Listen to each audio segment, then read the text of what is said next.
성도 여러분 안녕히 주무셨습니까? 예. 어제부터 기본교리 공부를 하고 있습니다. 유인물들을 앞에 현관에 두었으니 혹시 받아가지 못하신 분은 또 설교 후에 가져가시면 되겠습니다. 어제까지 했었던 내용을 잠시 복습하도록 하겠습니다. 하나님께서는 우리들에게 보여주시는 진리를 보여주시는 계시를 해주신다라고 말씀드렸는데 그에는 일반 계시와 특별 계시가 있다고 말씀드렸습니다. 네. 네, 없으신 분 손 들어주시면 네.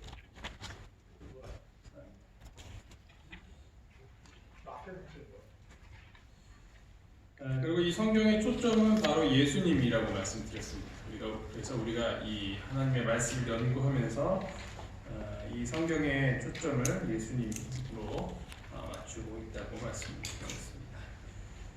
그래서 오늘부터 공부할 내용은 이 성경의 저자 내용부터 함께 공부해보도록 하겠습니다. 성경은 누가 쓴 것이라고 기록을 하고 있습니까? 성경에 보면 하나님의 계시라고 이 성경의 기자들은 하나같이 이야기를 하고 있습니다. 그리고 그것을 이상 여호와께서 보이신 말씀이다라고 하고 있습니다. 그래서 그들이 이렇게 기록을 할 수 있었던 것은 바로 성령 하나님께서 그들을 감동시키셔서 이 말씀을 기록을 했던 것이죠. 이 성경은 하나님께서 40여 명의 기자를 무려 1500여 년 동안 기록하신 말씀입니다. 그런데 신기하게도 그 각각 다른 성경들이 하나의 주제로 모아진다는 것이죠. 그것이 바로 하나님의 사랑입니다.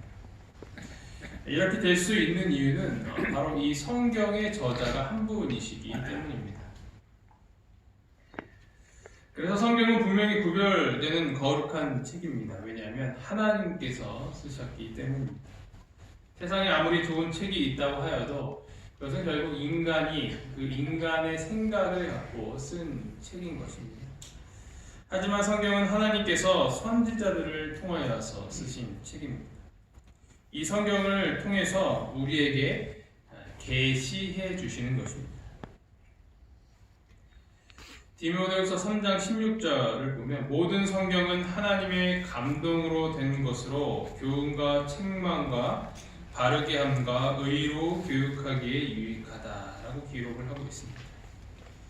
여기서 말하고 있는 이 감동은 헬라어로 테오프니우스토스, 이 문자적으로는 하나님께서 숨을 불어 넣으셨다 그 뜻입니다. 하나님께서 인간의 마음속에 바로 이 진리를 불어 넣으신 것입니다. 그래서 그들은 자신이 사용하는 언어로 그 하나님께서 주신 그 진리를 글로 표현을 한 것이죠. 그래서 이 감동 혹은 영감이라는 것을 통하여서 하나님께서 인간에게 그 당신의 진리를 우리들에게 전달을 하신 것입니다. 성경은 인간의 언어로 표현된 신적 진리다라고 이렇게 요약해서 써놓고 있죠. 성경은 하나님의 계시지만 그것이 인간의 언어로 바로 표현이 되는 것입니다. 하나님의 진리를 제한적인 인간의 언어로 완벽하게 표현하는 것은 사실상 어떻게 보면 불가능할 수 있는 것입니다. 그것이 하나님께서 인간의 언어로 우리로 하여금 읽도록 하시고 표현하도록 하시고 이해하도록 하신 것입니다.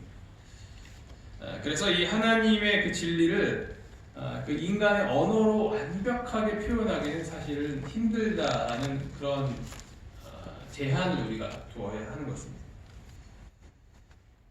우리말과 또 외국어가 이렇게 번역을 하거나 할 때 완벽하게 표현이 이루어지지 않는 것처럼 말이죠. 예를 들면 우리나라의 이 말은 참 굉장히 독특하고 아주 세분화되어 있어서 외국어로 표현하기가 힘든 것들을 많이 보게 됩니다. 예를 들면 노랗다라는 표현이 있습니다. 노랗다라는 표현을 다른 표현이 또 뭐가 있어요? 노릇으로만 또 뭐 있어요? 노릇으로만 누리끼리 하나 또 뭐 있어요? 샛노랗다 또 뭐 있어요? 네, 한번 보도록 하겠습니다. 첫 번째는 노리끼리. 곱지도 짖지도 않고 이 노르다라는 뜻의 노릇게 하다라는 말에서 나왔다고 합니다. 노리끼리. 이 색상을 한번 잘 보세요. 색상이 조금씩 진해지는 것을 볼 수 있어요. 그리고 이제 노르스름하다. 노란색과 황색이 경계에 있는 색상을 일컫는 말로 계란말이나 전등이 노릇노릇하게 구워졌을 때 쓰는 말이죠.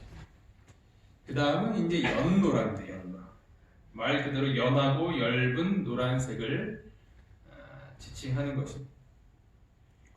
그리고 이거보다 조금 진한 것을 이제 누렇다고 하죠. 누런색. 탁하고 어두운 빛의 노란색을 지칭하는 말로 누런 콩, 누런 소, 누런 강아지 등이 연상되는 푸근한 단어입니다. 그 다음은 이제 샛노랑이죠. 샛노랑. 눈에 띄게 매우 노란색을 일컫는 말로 경쾌하고 밝은 봄의 분위기에 잘 어울리는 단어입니다. 그 다음 색깔이 바로 이 노란색입니다. 말 그대로 이제 노란색, 아주 기준이 되는 색이라고 할 수 있죠. 그 다음이 이제 노릇노릇한 것, 노릇노릇하다. 군데군데 노르스름한 모양을 뜻하는 말로 먹음직스러운 부침개나 고기 등에 많이 사용하는 말을 노릇노릇. 노르스름하고 비슷하죠. 노르스름보다 좀 익혀지면 노릇노릇하게 되는 것 같아요. 아직 노르스름한데 좀 노릇노릇할 때까지 조금 더 구워봐 하면 외국인들은 모르죠. 똑같은데 무슨 말이냐 이렇게 얘기를 합니다. 근데 하여튼 우리 한국 사람들은 이해합니다. 그 다음이 더 진한 것이 진노랑입니다. 진하고 노란 빛깔이라는 말이고요. 그리고 저도 이것은 처음 들어보는데 쩐노랑 있어요. 쩐노랑. 네, 들어보셨나요? 쩐노랑. 노랑보다는 황색이 느낌이 많이 나는 색상으로서 이 무르익은 별을 가리켜서 쩐노랑이라고 합니다.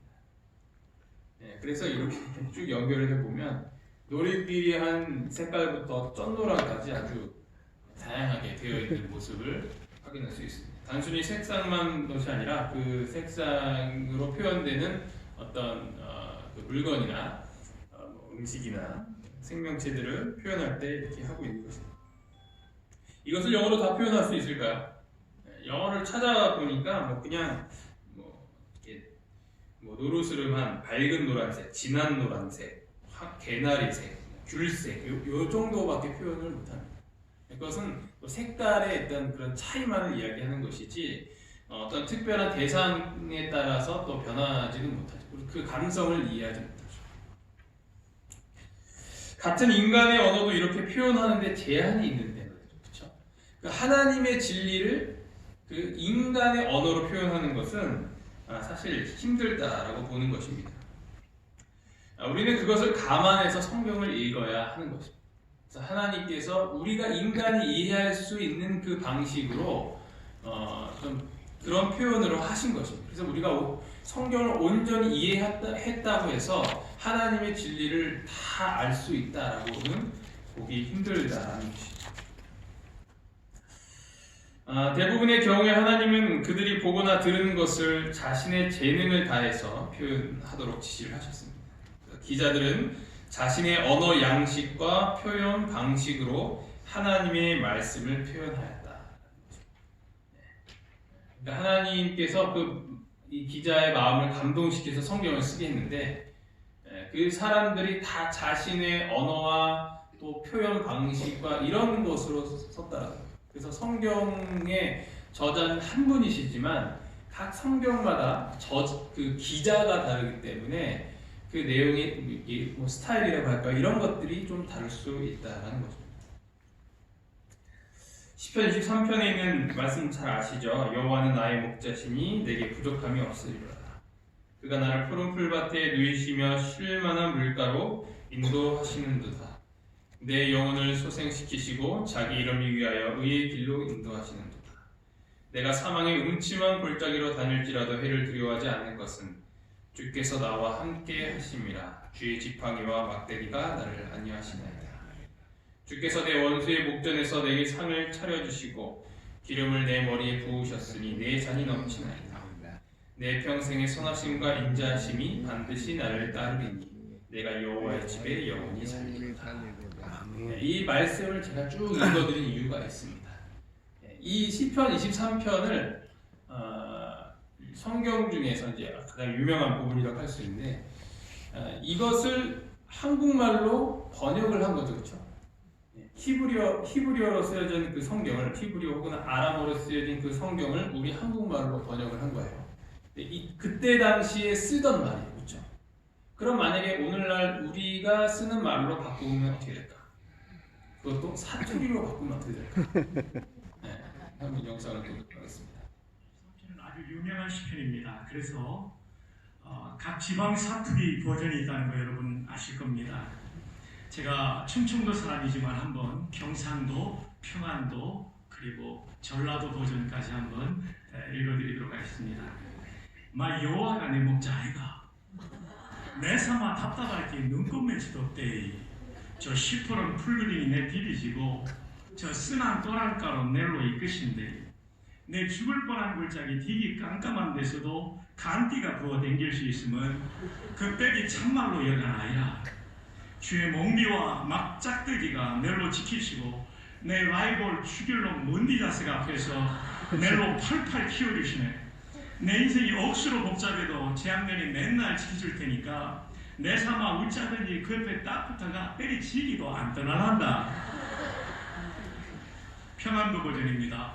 아 여호와가 내 목자 내 뭐이가 부족하간 거저 시퍼런 풀밭에 쉬라디란나 목마름은 거저 물가로 데려가디란나 야이 뭐이가 부족하간 내 이 영혼 소생시켜 주시니 그저 똑바로 살라 하시니 긴데건 자기 이름 때문에 기르시는 그래도만 음침한 골짜기 가반 옛날엔 거의 무서웠더랬는데 거의 이젠 하나도 안 무서워야. 그럼 그 주님의 지팡이랑 막대기 거기로 지켜주기 아니 그저 나 안심이야. 그럼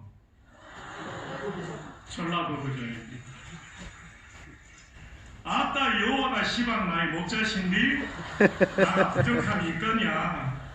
그분이 나를 저 푸르푸른 초장으로 뉘어끌고 내 삐친 다리 좀에 쉬어버리 하려고 물가시로 있는 덕분에 어쩌을까 징해보네. 나가 산골한가 끔찍한 곳에 있어도 겁나불지 않는 것은 주의 멍댕이란 짝대기가 쪼맨만한 일에도 나를 지켜준다 이거예요. 아따 주께서 저 싸가지 없는 놈들 앞에서 내게 밥상을 차려주시고 내 대급박에 지름칠해 주신 게로 참말로 나가 기뻐불구마이. 나가 살동안 그 어르신의 착하심과 넓이 부른 맹씨가 나를 찡하게 따라다닌 게로 나가 어찌 그분의 댁에서 묵고 자고 안 하겠냐. 아따 좋은 거 겁나게 좋아 불어. 네, 다 웃으시는 포인트가 다 달라요, 그렇죠? 뭐 이걸 설교 중에 웃기려고 하면은 잘못된 것일 수 있겠죠. 어떤 분은 또 불편하실 수도 있을 수 있습니다. 이 앞뒤 다 잘라놓고 여기만 보기 때문에 그럴 수 있습니다. 그러나 여기서 우리가 이 하나님의 말씀이 어떻게 그 인간의 제한된 언어로 표현되는가에 대한 그 내용을 알 수 있는 것입니다. 어쩌면 하나님의 말씀이 이렇게 기록이 되어야 맞는 것일 수도 있다라고 생각을 해볼 수 있는 것이죠. 왜냐하면 그들의 언어로 그대로 표현되었기 때문입니다. 귀에 쏙쏙 들어오죠, 그렇죠? 여호와는 나의 목자시 내가 부족함이 없으리로다. 요즘 이런 말투를 잘 안 쓰잖아요. 아이들이 왜 성경을 읽기 힘들어할까요? 이해하기 힘들기 때문에. 자신이 쓰는 언어, 엄마 아빠한테 들었던 그 말투라든지 그 단어라든지 이런 걸로 듣지 않으니까 어려울 수밖에 없는 거예요. 여전히 어른이 된 우리도 이 성경이 어려운 이유는 이렇습니다. 그러니까 만약에 우리가 살아왔던 그 사투리로 막 기록을 하고 이렇게 했다면 정말 잘 들어올 텐데 말이죠. 그렇기 때문에 우리가 성경을 읽으면서 좀 더 자세히 읽어야 하고 또 어떨 때는 그것을 해석을 해줘야 되고 또 어떤 단어는 또 사전을 찾아봐야 하는 일이 생기게 됩니다. 마찬가지로 성경 기자들이 성령 하나님으로 말미암아 감동을 받고 성경을 쓸 때 그 사람의 인격과 개성, 성실성 등을 동원해서 그렇게 이 성경이 쓰여졌다라는 것을 우리가 생각을 해야 되는 것이죠. 이것이 무엇이냐면 바로 성경의 영감성이라고 합니다. 영감성. 성령을 감동을 받아서 성경을 쓰는 그것. 그냥 그대로 불러주시는 대로 그냥 적는 것이 아니라 온전히 감동된 사람이 자신의 그런 개성과 또 말투와 또 그런 학력과 이런 것들을 총동원해서 성경을 쓰는 것, 이것이 바로 성경의 영감성이라고 하는 것이죠. 쉽게 이야기하면 우리가 방금 봤던 이 동영상처럼 사투리로 성경을 기록한다라는 그런 개념으로 생각을 하시면 될 것입니다. 가려복음 기별 1권에는 이것에 대해서 이렇게 설명을 하고 있습니다. 성경은 감동을 입은 사람들로 말미암아 기록된 것이며 성경 자체가 하나님 자신의 사고 방식이나 표현 양식이 아닌 것이다. 성경은 사상과 표현에 있어 어디까지나 인간적인 것이다. 하나님께서는 필자로서 대표되지 않으셨다. 하나님 직접 쓰시지 않으셨다는 거예요. 사람들은 흔히 말하기를 어떤 표현은 하나님답지 않다고 한다. 그러나 하나님께서는 말씀과 논리와 수사 가운데 당신 자신을 두어 성경상 실현의 대상이 되게 하지 않으셨다. 성경의 저자들은 하나님의 필자들이었으며 하나님의 필촉이 아니었다. 그래서 쓰는 사람들이었지 그 쓰는 볼펜이 아니었다는 거예요. 하나님께서 불러주신 대로 적은 것이 아니라 그 사람의 사상과 그 모든 것들을 담아서 그 사람이 할 수 있는 최대한의 역량을 발휘해서 쓰는 것이 바로 성경이다. 그것이 바로 성령의 감동하심으로 말미암아 성경을 쓰는 것이다라는 것입니다. 하지만 오직 한 경우에만 하나님께서 직접 말씀하시고 직접 쓰신 것이 있어요. 그것이 뭐예요? 십계명. 출애굽기 31장 18절에 보면 하나님이 친히 쓰셨다라고 기록을 하고 있습니다. 그래서 이 십계명 외에는 하나님께서 이 성경의 기자들을 통하여서 쓰도록 하셨다라는 것으로 이해를 하시면 됩니다. 그래서 그 밑에 보면 예수님의 성육신과 같이 성경도 신성과 인성이 결합된 것이다. 이 성육신하고 성육신하신 예수님과 성경이 비슷하다는 것이죠. 성육신이 뭐냐면 이 하나님께서 인간이 되신 거예요. 신성과 인성이 아주 이렇게 잘 이렇게 합한 거라고 할까요? 쉽게 이야기하면 이거에 대해서는 또 나중에 또 자세하게 배우시겠지만 이 성육신의 또 여러 가지 설 때문에 오랜 시간 동안 논란이 많이 있었지만 쉽게 이야기하면 그렇습니다. 하나님 그 신성과 인성이 결합된 이것이 바로 성육신. 그래서 예수님이 하나님이시지만 이 땅에 인간의 모습으로 오신 것이 성육신이라는 거예요. 그것과 이 성경을 쓰여진 것과 비슷하다는 거예요. 성경도 하나님의 감동과 그 하나님의 감동을 받은 그 사람이 하나님의 진리를 그 인간적인 언어로 표현하는 것. 신성과 인성이 결합된 것이 마치 예수님의 성육신과 같은 그런 개념이다라고 기본교리에서는 이야기를 하고 있습니다. 그러면 영감과 기자입니다. 그러면 하나님의 이 말씀을 기록하게 된 사람들은 어떻게 선택이 되었을까? 성경을 기록한 이들은 선천적인 재능 때문에 선택된 것은 아니었다. 하나님께서는 다양한 사람들을 통하여서 다양한 방법으로 그 하나님의 말씀을 계시하셨다라는 것입니다. 엘리트 바울의 글은 굉장히 조직적이고 깊은 신학을 담고 있어요. 소위 이제 그 말빨이라고 하죠. 이 바울을 이길 사람이 없어요. 굉장히 말도 잘하고 글도 잘 쓰기 때문이죠. 그래서 그는 많은 책들을 쓰게 됩니다. 하지만 이 배운 것이 부족한 여보 베드로의 그 글씨는 그 성경을 읽으면 베드로 전서를 읽어보면 아주 간결하고 또 단순하게 그 하나님의 말씀을 쉽고 잘 이해할 수 있도록 기록한 것을 볼 수 있습니다. 근데 우리의 그 번역된 한글로서는 그것을 이해하기 힘들다고 해요. 그 원래 기록됐던 그런 헬라어를 자세히 보면 바울이 그 단어 하나에도 신학을 담아요. 헬라어가 그래요. 우리는 했다, 할 것이다, 이 정도로 나누지만 이 단어의 이 동사 단어 하나에 여자가 한 것인지 남자가 한 것인지 이 시제도 아주 옛날부터 있고 여기 붙어 있고 우리의 그 단어와는 좀 더 이렇게 어려운 단어들이 있어요. 헬라. 그런 것들을 다 담아서 아주 복잡하고 아주 신학적으로 이렇게 해놨어요.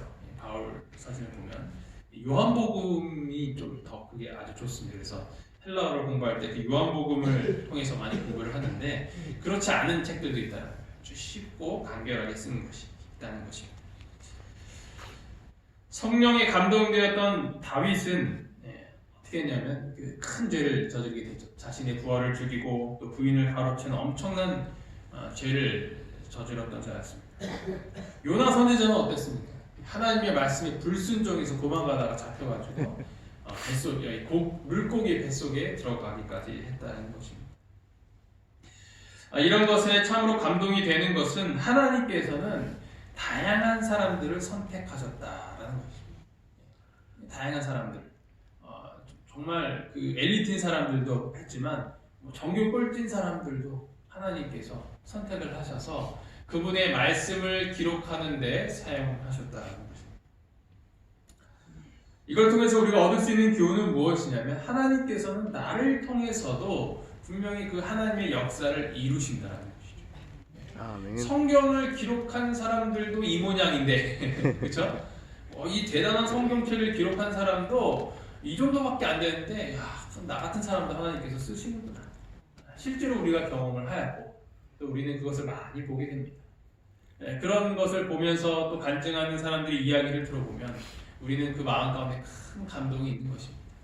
대단한 사람들만 하나님께서 사랑하시거나 사용하시는 것이 아니라 나 같은 사람들도 하나님께서는 분명히 우리를 통해서 큰 일을 이루신다는 것을 생각을 해볼 수 있다는 것입니다. 아멘. 그래서 성경 기자들이 체험했던 영감은 조명이나 신적 지도 이상이었다. 그들이 전달하는 진리를 충분히 이해하지 못하거나 당황해하기도 했다. 다니엘 같은 경우에 이야기를 하는 것이죠. 그 다음은 계시의 방법과 내용입니다. 이상과 꿈을 통하거나 들을 수 있게 하는 등의 다양한 방법으로 계시를 하셨습니다. 민수기 12장 6절입니다. 이르시되 내 말을 들으라. 너희 중에 선지자가 있으면 나 여호와가 환상으로 나를 그에게 알리기도 하고 꿈으로 그와 말하기도 하거니와. 그리고 개인적 체험이나 역사적 기록들로부터 사건을 기록하기도 하였습니다.